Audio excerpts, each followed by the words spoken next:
My name is Victor Furman. Some call me The Voice. I've always been fascinated with human nature, spirituality, science, and the crossroads at which they meet. Join me now and we will explore these topics and so much more with fascinating guests, authors, and experts who will guide us to Destination Unlimited.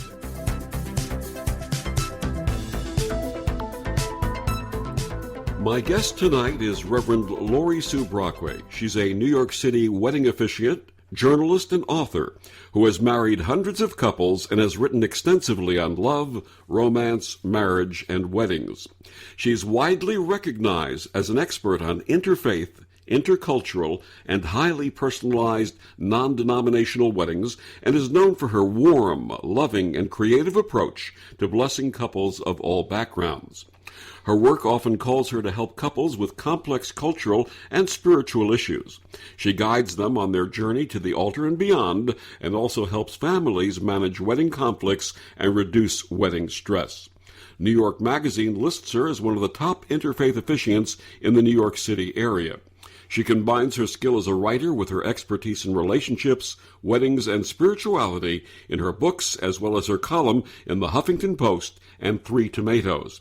She is author of more than 20 books, including Your Interfaith Wedding, A Guide to Blending Wedding Faiths, Cultures and Personal Values into One Beautiful Wedding Ceremony, Wedding Goddess, A Guide in Transforming Wedding Stress into Wedding Bliss, and Your Perfect Wedding Vows. She also happens to be my partner and my wife. You can visit Laurie Sue at www.yourinterfaithwedding.com and www.weddinggoddess.com. Welcome, Laurie Sue Brockway. Good evening, Laurie Sue. Well, thank you so much, and thank you for having me on your show with all the people clamoring to get on here. I'm honored that you are devoting the show to interfaith weddings. Well, I think it's an important topic, and especially now that we're approaching the marriage season, there are a lot of couples that may have questions about interfaith, and that's why we're having this conversation tonight. So, what was your life like before you were called to become an interfaith minister? I was a journalist for 20 years, and I was specializing in coverage of women's issues and sexuality, and I was a magazine editor. And I was writing spicy romance novels that had a fair amount of sex in them. Really? I didn't know that. And I was really doing a lot of reportage on relationships and relationship dynamics. And that's why when I did become a minister, I came into it naturally because I'd been on that beat for so long. And I had been studying what made people fall in love and attraction and what kept people together. So it was really a natural transition in that regard. Now, how did you become an interfaith minister? Well, actually, my dad died, and God bless him, because we are actually recording this on the eve of his loss, of his death, and it was April 30th, 1997, and I didn't know how to bury him because I came from an interfaith family that was very secretive about what the actual faiths were. My mom was raised culturally Jewish. My dad told me he was a WASP. That's all I knew. He wouldn't tell me anything about his religion. So, and I knew that he had a Native American spirit and a Native American great-grandmother. So I actually put his funeral together myself with my friends Barbara Bijou and Laura Norman, who Barbara led a ritual with my sisters, and Laura Norman held the space, and I did this eulogy and with my heels digging into the dirt of his grave, and we played Danny Boy, and we somehow put a funeral together. But my uncle had brought a minister with him, and that's when I learned that my dad was a Methodist, because he brought a Methodist minister with him. And the minister afterwards said to me, "Can I talk to you?" And I thought he was going to say I did something sacrilegious and that I was going to hell, and it was very bad. But he said, "Have you ever thought of becoming a minister?" And I hadn't, because I'd been a magazine editor, because I wrote sexuality books, and I never really thought about becoming a minister. But sometimes I learned from there on, the universe gives you a piece of information at the right moment that you want to hear it. And it turned out that my uncle, who's also passed on since then, was actually very involved with his church. And his minister, Reverend Hector, encouraged me to pursue ministry, to look into it. And my uncle said to me, well, I'm your father now, and I'm going to support you in doing this. And then he died, so he didn't get a chance to really help me. But my dad had this tiny little insurance policy of $1,000 that my mother gave to me. And I wanted to do something that healed and helped people. And she gave me that $1,000. And I remembered this rabbi who had created a interfaith seminary that had priests and Hindu priests and all sorts of people involved. And I ran with my deposit for seminary school. And what was your interfaith seminary experience like? Well, one of my favorite parts, I like to say, is that I met you there. I found my soulmate because I was looking for a boyfriend, too. I was looking for my true love most of my life. But the experience was really transformative because I'd been a reporter for 20 years. I had been on the outskirt of all, or inside some of the biggest stories and histories, conventions, papal visits, crime stories, people's stories, intimate stories about their love lives and their sex lives. But as an observer and as somebody who listened to other people's stories.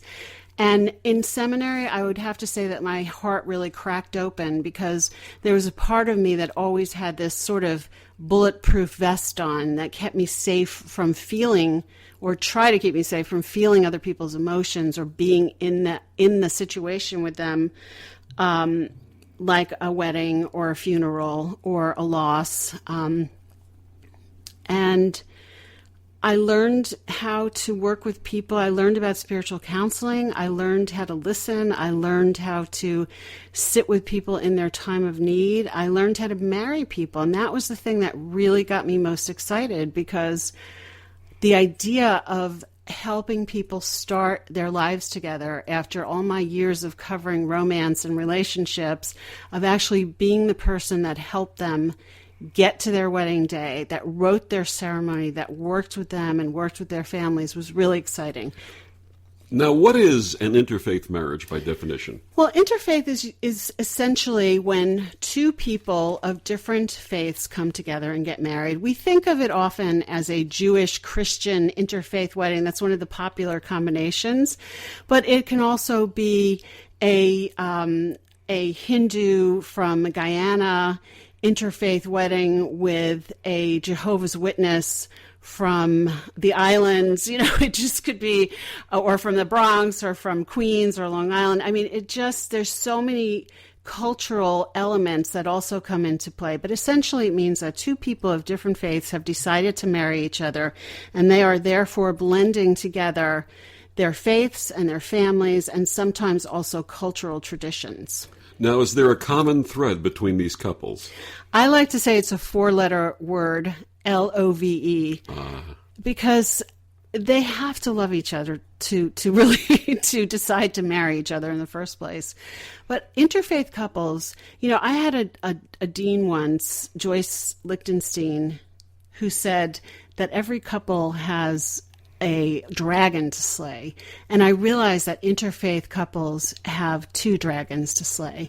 They have their regular relationship dragons to get through, and then they have the dragons that will come up around their wedding day, which come up in the form of everything from right out, downright prejudice to fear of the unknown, to families feeling threatened that their religions and their cultures will be interrupted by this union of people from different backgrounds. It's much more modern these days, but when I started, and I still see today, that there is, there are often a lot of challenges about the way people are raised, and how it all sort of has to get busted through. So most of these challenges really are from family, not the couple themselves, because the couple themselves are grounded in their love. Well, I think essentially that's true a lot of the time, but also, you know, a lot of people have some very deep feelings and emotions about their religious background. I mean, God bless the Catholic Church, but I cannot tell you how many lapsed Catholics I have married. Sometimes both of them are Catholic, and they have felt, pain over some of the ways they were raised and some of the things they were taught. Or people from any faith who, a lot of second generation people from any culture are not as attached to the religion as their parents, but still, because their parents are still very connected to the faith of origin, there are a lot of challenges, and oftentimes it's that argument between the bride and her mother. We'll do this, this, and this in the ceremony from our tradition, but we won't do this. Well, a Chinese mother will insist maybe on having an astrologer pick a date, and maybe they'll do a tea ceremony afterwards. But the bride may put her foot down about, other elements that really honor the culture, or it might be the total opposite direction, where the bride and the groom want to put in as much as they can from each culture and truly celebrate and honor both equally. So in essence, to be a true interfaith minister, you have to not only know religion, but the different cultures involved. Yeah, you really do. And that's something you don't really learn in seminary school. As much as it's a great experience to go to seminary, you really learn it on the streets. You learn it doing the work with weddings. And I learned so much of it from cab drivers and bartenders in New York City, because I would talk to everybody about their religion every place I went when I was in seminary school and after. A fascinating subject, interfaith weddings, and we'll be back with more of Reverend Laurie Sue Brockway after these messages.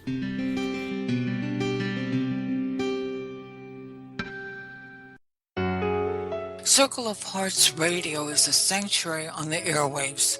Join me, Grandmother Elia, in the circle on Sunday, 2 p.m. Eastern, as I share information to both enlighten and nourish your soul.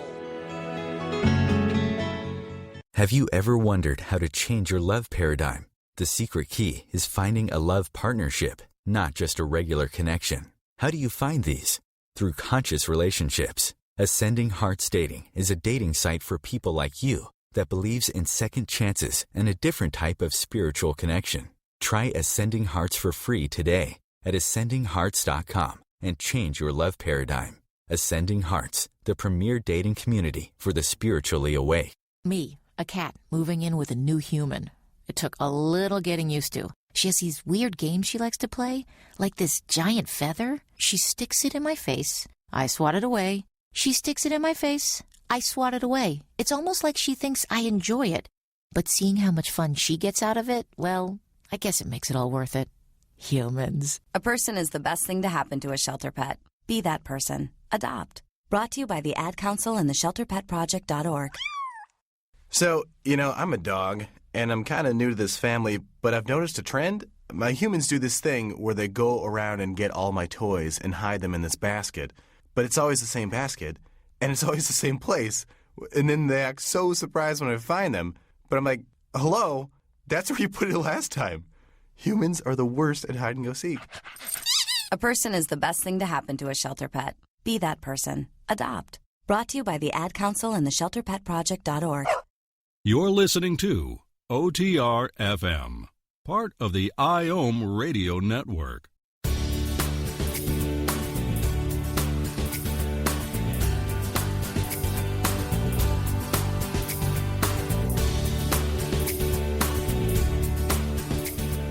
And we're back on Destination Unlimited. My guest tonight, Reverend Laurie Sue Brockway, and as I mentioned in the first segment, I have the honor of being married to Reverend Laurie Sue Brockway. We did meet in seminary school.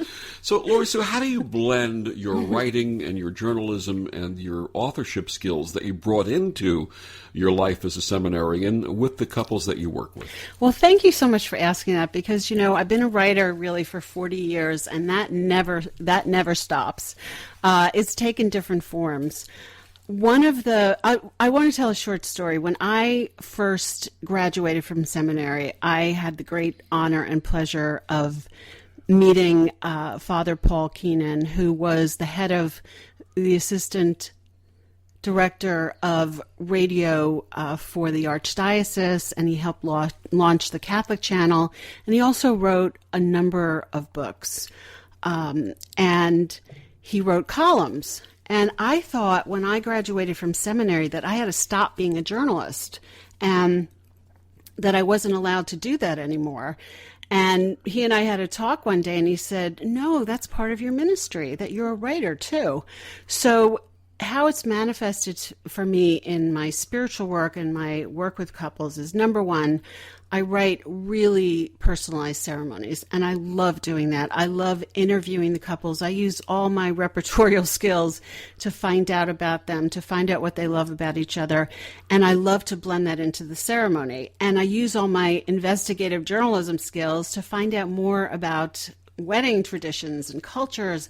Oftentimes, in some situations, I'll talk to the parents. I'll find out what is familiar in their family, what they anticipate and expect in a wedding, what's the most important. And that's part of our negotiation with parents sometimes. Like, let's look at what's the most important of the 13 parts of this ceremony from this culture and blend in 2 or 3 or 4 so that you feel that it's really being done correctly. And the other thing is, I began writing wedding books and spirituality books. I did a lot of research into the divine feminine and wrote the goddess pages. And then I wrote Wedding Goddess, and I wrote a book called Your Interfaith Wedding, which is really basically everything I know about interfaith weddings. It's really more like a textbook, and it was published by a company that produces library books. Now, you're saying then that your prior professional career was not mutually exclusive from your seminary and ministerial experience, and that many people actually who attended our interfaith seminary brought other skills with them. There were psychologists, there were counselors, Absolutely. there were teachers, there were healers, people from different ilks, and all of those gifts that they brought with them actually became part of their ministry. They absolutely did, and to this day I still write books, and now recently I've been writing novels, but I've also published a couple of, I did a book on Lakshmi last year. So I continue to write, and I continue to use that skill with my couples. And then also I went back to seminary when I was 40, and when I was 54, I went back and got a new BA in psychology and started grad school in marriage and family counseling. So I felt like I wanted to really enhance the skills that I had working with couples to get a little deeper into it. And so I was really grateful for all the courses I took on family therapy. And even the law course on family law was so helpful to me in dealing with couples. So all of these educational experiences contributed to your practice? Everything, because, once a minister, always a minister. So even though I may not be a full-time minister every minute of the day, and at one point I was, but now I've been blending that in more with writing, it's always a part of me. And I think that, Marianne Williamson says anybody with a phone book is a minister. Yeah. And it's really true. Those of us who are called to serve are often called to serve. And no matter what we do or where we go, there's always this situation of people connecting on a spiritual level, having deeper conversations, sharing their problems more easily. And at this point, I've been doing it for almost 18 years. I love my couples. I love working with the couples. I also enjoy meeting with families when it's needed. I don't do it all the time, but I have done it quite a bit of that in the last couple of years. And I must say that my personal ministry experience with the new seminary and meeting Laurie Sue, I actually came to seminary because back in the late 80s, early 90s, I was involved in a Reiki practice. And in those days, if you wanted to do laying on of hands in a hospital, you have to either be a licensed massage therapist or ordained in a faith where laying on of hands was considered to be a sacrament. So that was my original motivation for going to seminary school. But as we found out, both of us found out, there was so much more, and not just the fact that we met and we connected and began our lives together. but also after 9/11, we both acted as chaplains for the Red Cross in the family center. We're working right with the families. So what you may think you have intended, and the reason you're going to seminary school, obviously Spirit, the Divine, has different ideas. Well, I also, when I first enrolled in seminary school, I thought it was to do funerals because I had buried my father, I buried my grandmother. I was always the one who buried people in my family, even though I wasn't a minister or had no training. And that's what I thought it was. But the first thing I got asked to do, and that most ministers get asked to do, is, unless it's a healing call, is a wedding. So one of my students at the time, I was teaching goddess courses to pay my way through seminary school. I was teaching that for a couple of years. And one of my students asked me to do her wedding. And it was my first wedding. My knees were knocking when I was walking down the aisle. I didn't know which side the bride stood on or the groom stood on. And the bride was a Wiccan who had a devout Catholic family. And the person who was doing the dinner prayer was her aunt, a nun, who worked for Cardinal John O'Connor at the time. And she came up to me at the beginning of the ceremony, before the ceremony began, and she said, what is all this, what is this interfaith about? And I was just, I couldn't explain it then the way I could explain it now. And it turned out that in her prayer, she used the same language that I used in the wedding: Mother, Father, God. So it was really cute to see, really sweet. And she drove me home. We had a great talk after that. She's a great lady. But the nun also said to me, well, at least they're having a formal ritual. Which was nice. The groom was an atheist. And let me tell you, a marrying atheist is sometimes one of the most challenging if one partner is a little bit closer to their religion and the other partner wants nothing to do with it. Then there's always a negotiation about the language that we use. And we always find a way that it wins for both of them. Now, in 18 years, that was the first wedding you were talking about. In 18 years, how many couples have you joined together? I don't know. It's hundreds. I don't know how many hundreds. It's probably over 800. But I would say that I have worked with thousands because I have done consulting, and I often do, I get calls now from around the world from couples in really tricky religious situations where I'll do a Skype consultation or sometimes a phone consultation. And with all the book signings that I used to do, and I ran the Bridal Survival Club for the New York Wedding Group. So over all these years, and plus I've done a number of wedding advice columns. So I have really interacted with thousands and thousands of couples. I hope I've helped them a little bit along the way. They certainly have a lot of questions. And with all of that experience, what are some of the most surprising lessons you've learned? Well, I think one of the most wonderful, surprising lessons is that a temple can be created anywhere. And I didn't exactly know how that worked when I first started because I didn't have the experience. But what happens when you get up, when an officiant is up at the altar with a couple, it really is like a bubble of love. And I feel it and the couple feels it. It's very safe. It's a safe place so they can stand there, look one another in the eyes, and really pledge their love and devotion to each other. And it radiates around the room, and everybody can feel it, and everybody sort of vibes into it. They send love, they take love. It's just a big love bubble. It really is quite a thing for most weddings. So what happens is, whether you mention God or not, whether you are in a traditionally holy place or not, a sacred place is created by this love that stands at the altar to be united.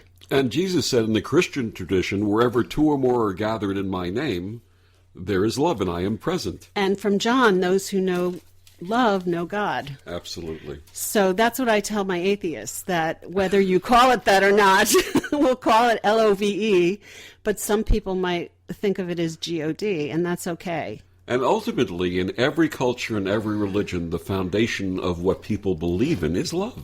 Absolutely. God is love. Absolutely. Goddess is love. All the traditions are love. Absolutely. What other surprising lessons did you learn? Well, A lot of times families get really, I have to say, sometimes they get very hysterical as they plan. They get very agitated, they get worried. There's a whole set of emotional reactions that happen when two people say they're getting married. And depending upon the situation of the family, whether it's still a united family, whether there's been divorce, whether people are speaking to each other, whether there's been a recent passing. There's so many different elements that come together.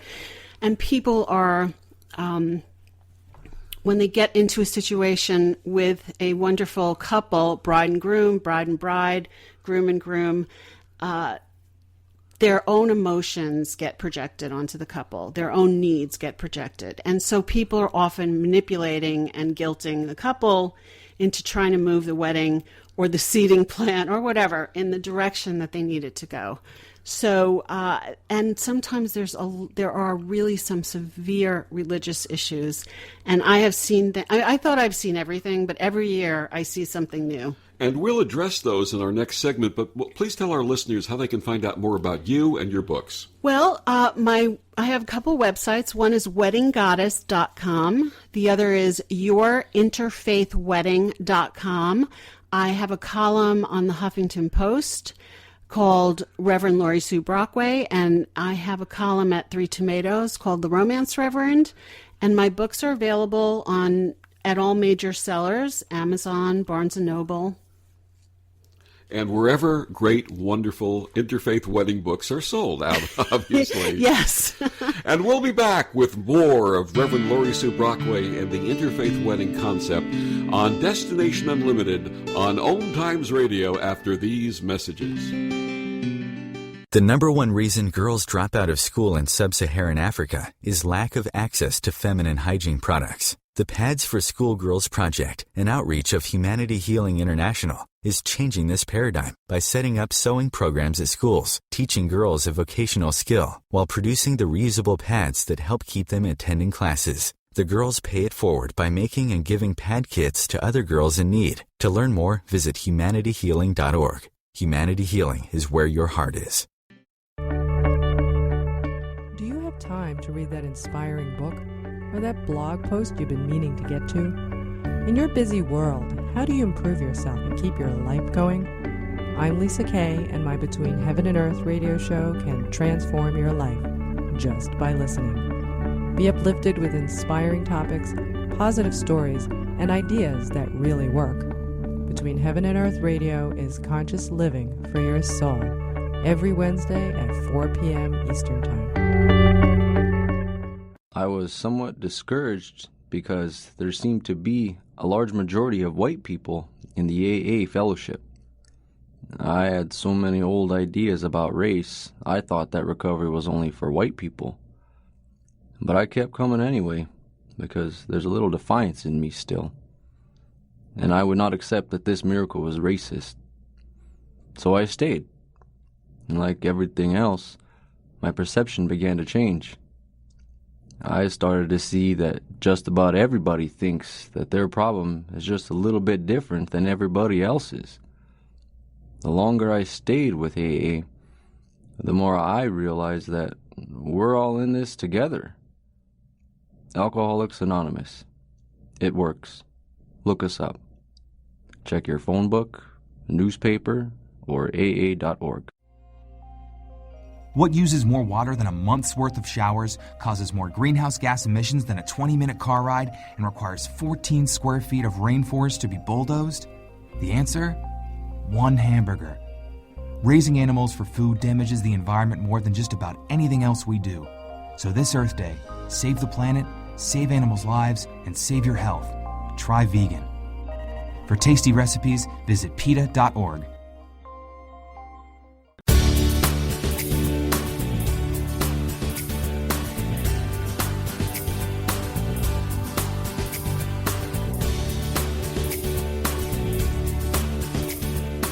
And we're back on Destination Unlimited. My guest tonight is my beloved, my partner, my soulmate, Reverend Laurie Sue Brockway.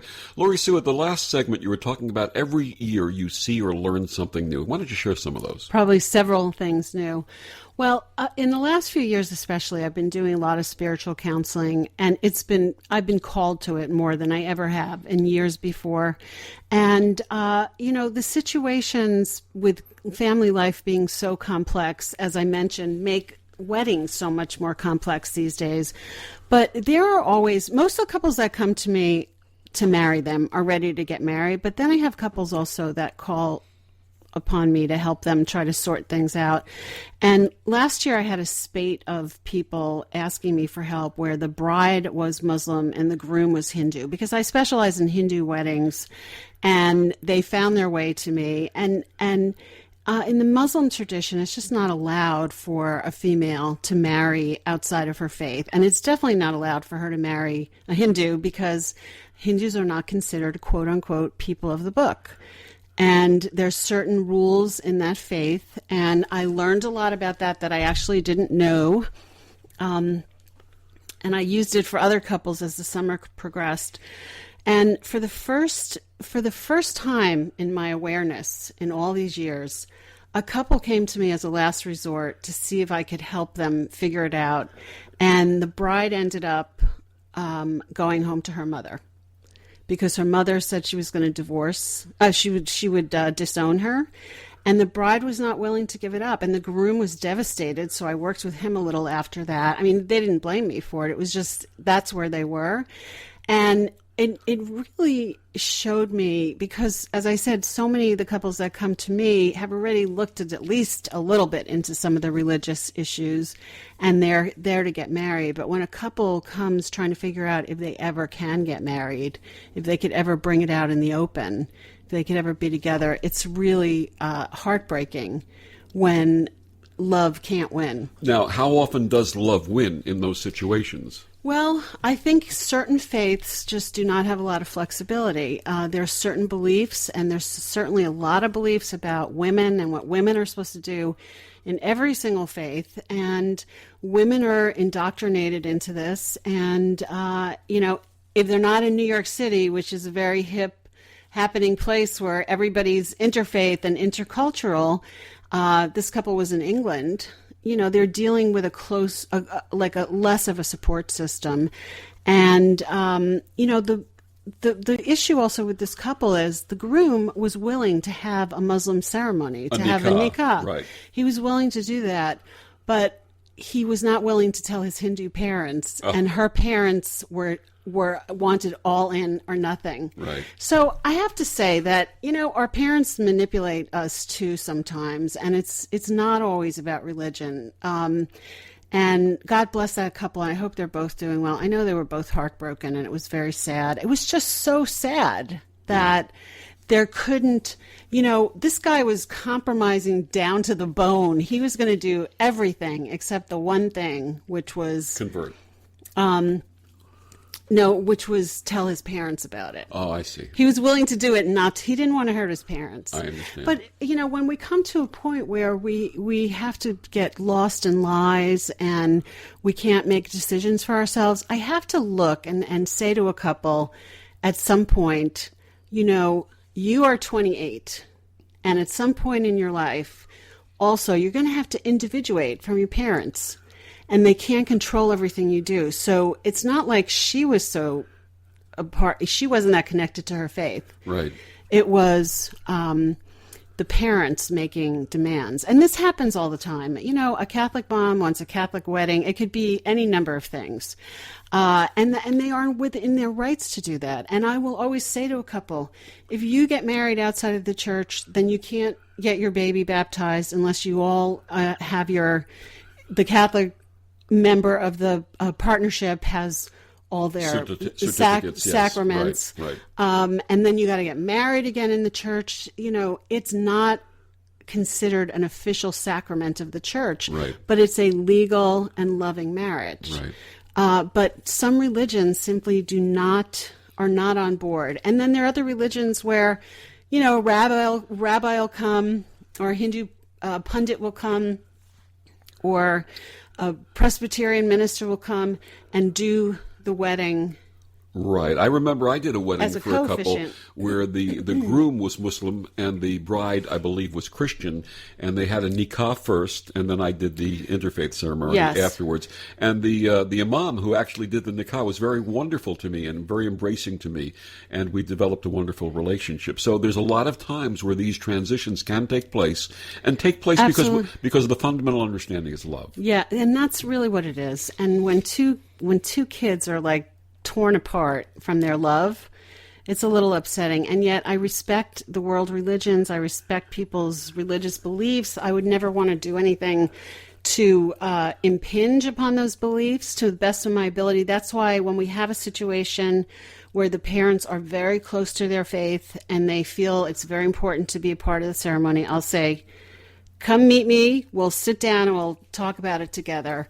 And that way there's a mutual understanding about what's happening. I know from the fact that we're together all the time that you do a lot of counseling with Hindu parents. Lots. I actually usually meet regularly with Hindu parents because Hindu parents, first of all, I'm a Hindu. I've got a Hindu soul. I've got a part Hindu soul. And I was so called to research that faith that I learned about it intimately, spending a lot of time in Hindu temples, watching the priests work, learning as much as I could from the priests, learning how to do puja. And that's why a lot of couples ask me to do their Hindu interfaith weddings, because I know the religion and the culture very well, and I understand the mindset of the parents. And Hinduism is a very specific faith, and it's a beautiful faith. It has very specific rituals, and most couples, if they're getting married in a single interfaith ceremony, cannot include every single ritual. And a lot of couples these days don't want to go to India and have a full-out wedding puja, and they may not want to do all the traditional stuff. So I try to blend it together. But before I will start blending, I will say, let's sit down with mom and dad and really see what's important to them. I know we've co-officiated a couple of weddings. We've done a bunch of Hindu interfaith weddings. The one that comes to mind right off the top of my head is the time that we did the Hindu Jehovah's Witness. No, I'm sorry. Was it Jehovah's? It was Jehovah's Witness, yes. African American. Right. Because it was Hindu. It was Hindu rituals, African rituals. Yes. And lots of them. Absolutely. The ceremony, I think, took an hour and a half for us to do, right? It took an hour and 10 minutes. Wow, that was some And we ceremony. needed to do it together. There was so much ritual. That's right. What were some of the Hindu rituals? They did the Saptapadi. They did the 7 vows. They walked around the fire 7 times. We lit ghee lamps, and we had a fire. We had prayers to Ganesh, who's the god that we worship before the other gods in the Hindu tradition. We had Jesus. We had that was really an interfaith ceremony, and surprisingly enough, the Jehovah's Witnesses were very amenable to everything that was going on. Yeah, because most of the time Jehovah's Witnesses is one of the faiths where they will, the parents, first of all, parents love their kids. So it's not like the parents want to torture their kids. It's just that we grow up with certain religions and certain beliefs, and it's the belief in that religion that they are not to pray any other way than the way they pray, that it's not okay. So a lot of times the bride or groom will say, or the couple will say, my mom's Jehovah's Witness. She's gonna stand there, but she's not gonna participate in the prayers. But these parents, they did everything. They participated in everything. They were really open and wonderful. And of course, I remember the one where we did the Hindu gentleman with the Jewish woman. Oh, okay. That's So one of that's my a great favorites. story. That was Sanjay and Sari, Yes. Shari, and I'm sure they wouldn't mind us sharing. But first of all, they got married in a beautiful place. It was that museum up on 105th Street. Beautiful couple. He's a physician. I think she was a graphic artist. And his mother was very, very religious.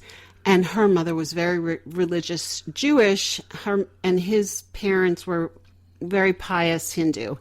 And I did a rehearsal. You weren't actually at the rehearsal. I did the rehearsal the day before, and I had the parents bring like the Kiddush cup, and the one parent brought the puja, supplies, and it was really, we gave them as much participation as possible. And of course, we know that Judaism is so similar to Hinduism. In many aspects. Sans icons. Right, in many aspects. But in many aspects, it's the 7 steps and 7 blessings. So we really kind of highlighted the sameness of their faiths. And we focused on their love for each other. And these parents were, and the bride and groom were concerned also about the parents, but the parents were really worried that this was just been a crazy ceremony. And when the ceremony was over, the Jewish mom and the Hindu mom came over and hugged and kissed us and thanked us emphatically. It was emphatically. Wonderful. Well, and I said to the Jewish mom, well, at least she married a doctor. I don't know. It's funny. But she hugged you. She said, I never knew the religions were so similar. And if you recall, the groom's mother gave me a sari. Yes, that's right. And she gave you $108, which is the traditional payment. Yes, to a pundit, yes. For the pundit. And they already, obviously, they paid us to do the wedding, but that was so sweet. That was wonderful. That was a great experience, and one that I'll never forget. So as much as there are difficult situations with couples, there are beautiful, wonderful. And when families recognize that love is love, and that no matter where you are or what you come from or what your cultural tradition or religious tradition is love will always be love, and love conquers all. Well, yes, I think that's ultimately what we discover. And I didn't finish to say before that while there's so much challenge sometimes getting to the altar, the other great surprise, and I try to tell my couples this, is on the wedding day, everybody's chill. I mean, they're nervous, but they're actually behaving very well. Absolutely. And sometimes occasionally they don't, but most of the time they behave well. I'll tell you some of the non-behaving stories. And we'll have those stories coming up on the next segment of Destination Unlimited with Reverend Laurie Sue Brockway right after these messages.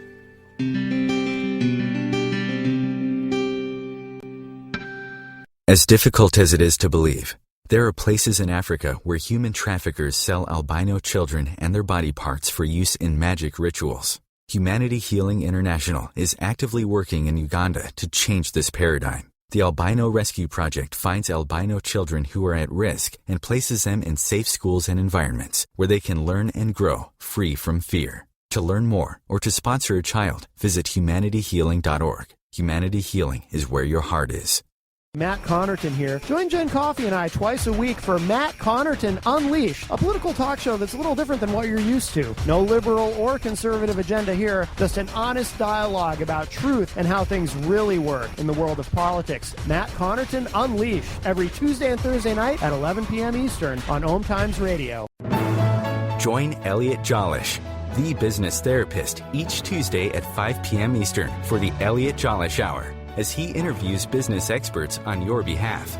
And you're invited to email your business questions to questions@ecjgroup.com for answers, live, on air every Tuesday at 5 p.m. Eastern on the Elliot Jollish Hour.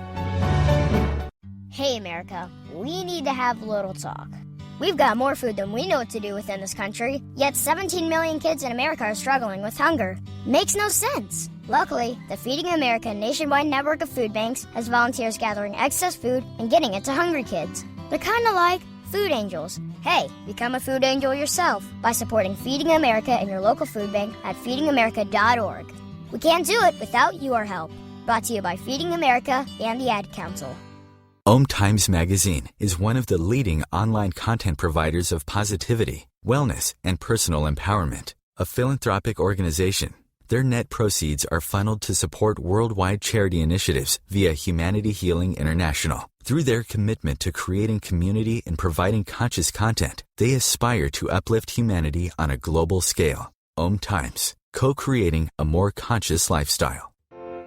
Hi, this is Sylvia Henderson, intuitive life coach and energy healer.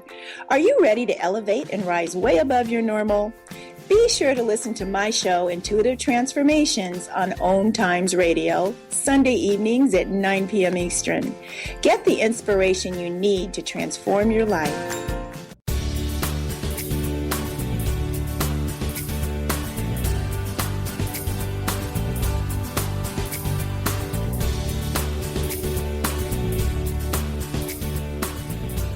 And we're back on Destination Unlimited. The topic tonight, interfaith weddings. My guest, Reverend Laurie Sue Brockway, interfaith officiant, author, reporter, and she just happens to be my wife.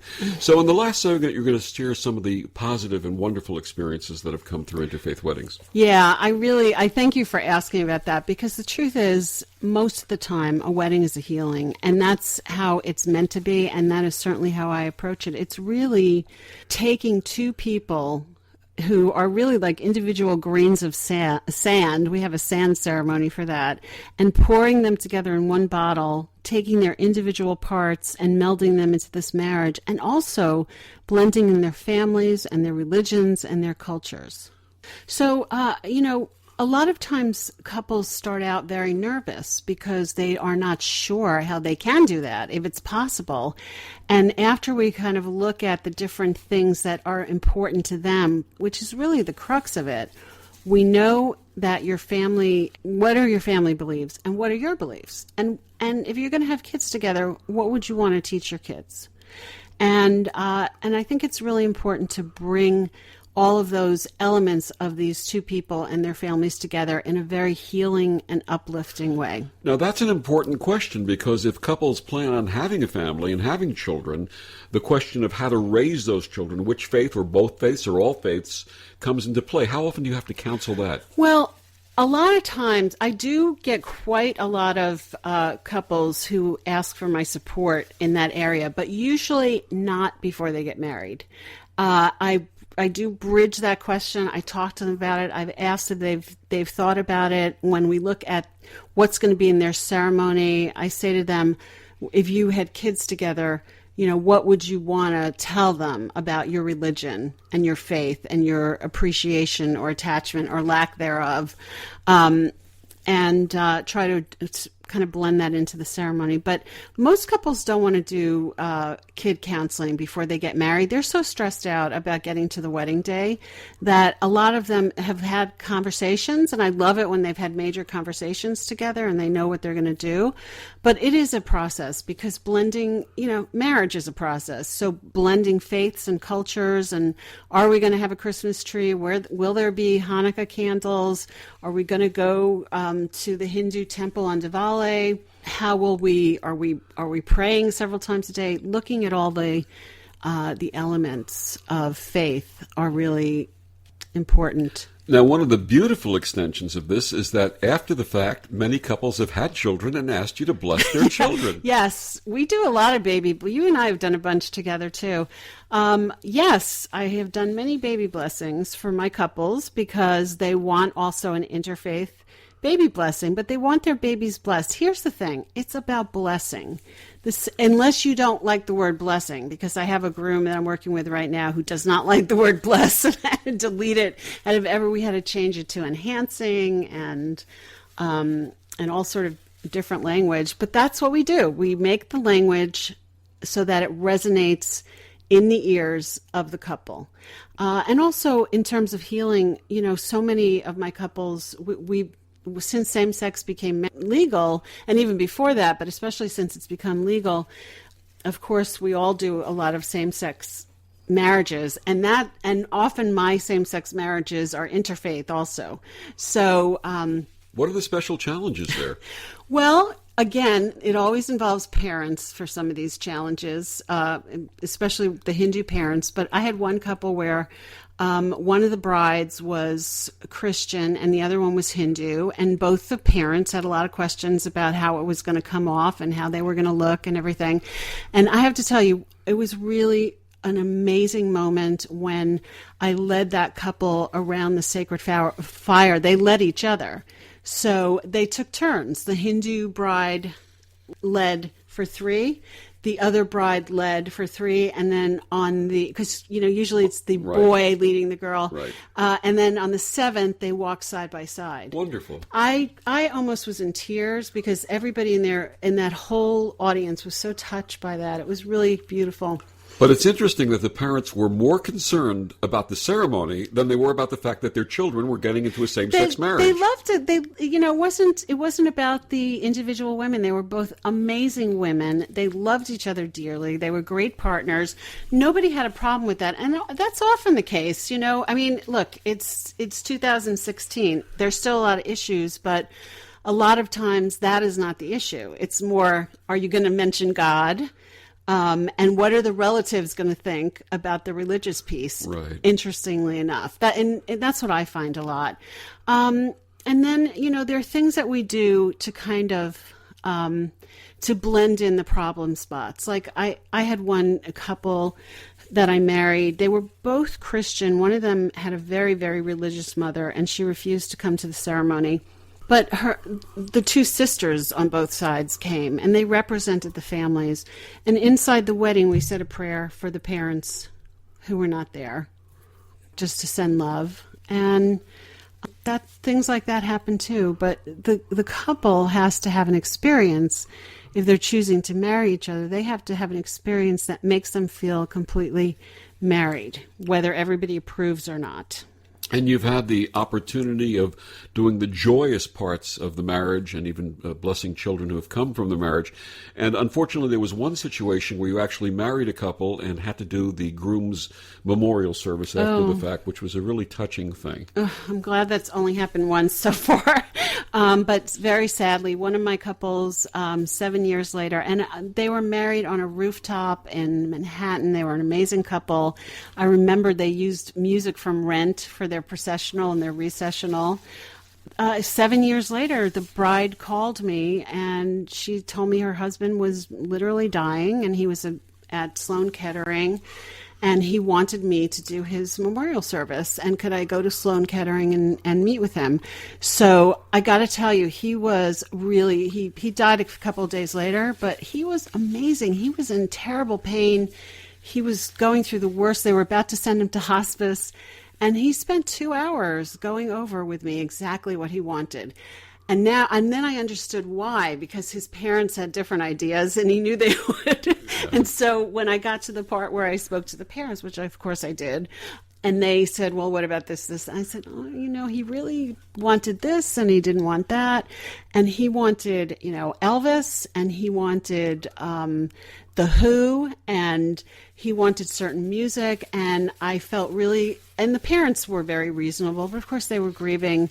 So that was a really beautiful memorial service, delivered exactly the way he wanted it. And I was so unbelievably honored and touched that he assigned this to me, that he invited me to do it. And then I ended up leading the remembrance service downstairs over lunch and just kind of officiating, people coming out and sharing stories. And I found out that he was a teacher, and his teaching buddies had pulled their sick days and given them to him. Wonderful. While he was you learn things about couples that are sometimes so extraordinary. So in interfaith ministry, you truly are leading people through all phases of life. Everything. And, honestly, I haven't done that many funerals. I've done 15 funerals, but compared to the amount or 20 maybe, and memorial services.